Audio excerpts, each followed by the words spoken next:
எங்களுடைய அமைச்சை பொறுத்த வரைக்கும் இந்த இந்த இந்த இந்த குடும்பங்களையும் நாங்கள் கைவிட மாட்டோம் என்கின்ற உறுதியை நாங்கள் வழங்குகின்றோம்.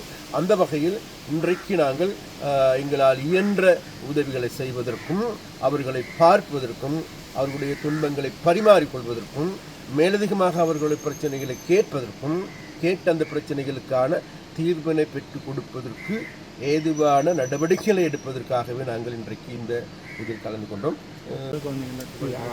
கடந்த ஒரு வாரத்துக்கு முன்னர் இந்த பிரதேசத்தில் இருந்து 4 மீனவர்கள் காணாமல் போயிருக்கின்றார்கள்.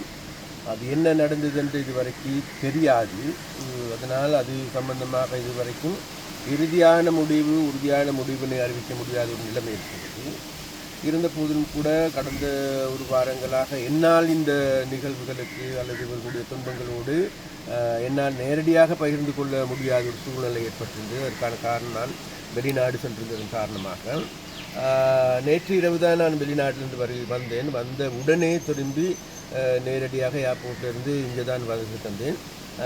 காரணம் தான் வேறு இந்த 4 குடும்பங்களை பார்க்க வேண்டிய ஒரு கடப்பாடு எனக்கு இருக்கின்றது.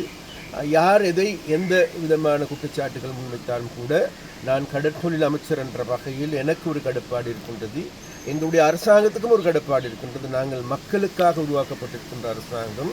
அப்போ அதனால் மக்களுடைய பிரச்சனை ஏற்படுகின்ற பொழுது அந்த மக்களுடைய பிரச்சனைகளில் பங்கு கொள்வது, அதாவது அவர்களுடைய பிரச்சனையை தீர்க்க முடியாதா என்பதை விட முதலில் அந்த பிரச்சனைகளோடு பங்கு கொள்ள வேண்டிய பொறுப்பு கடப்பாடு எங்களுக்கு இருக்கின்றது.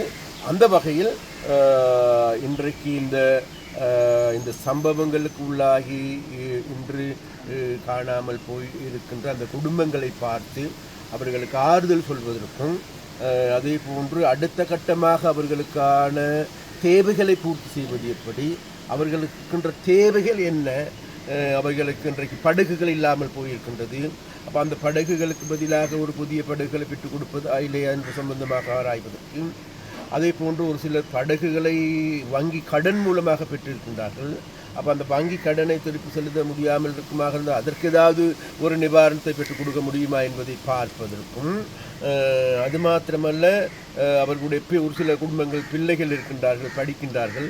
அந்த படிக்கின்ற பிள்ளைகளுக்கு ஏதாவது நிவாரணங்கள் உதவிகள் பெற்றுக் கொடுக்க முடியுமா என்பதை பார்ப்பதற்கும், அதே போன்று இந்த முனை பிரதேசத்திலும் அதே போன்று கட்கோவளத்திலும் இருக்கின்ற மீனவர் சங்கங்களோடு மீனவர் தலைவர்களும் கலந்து கொண்டார்கள். அவர்களுக்கு நன்றியை நாங்கள் தெரிவிக்கின்றோம். அது மாத்திரமல்ல முனை பிரதேசத்தில் இருக்கின்ற சங்கங்கள் நாளை அல்லது நாளை மறுநாள்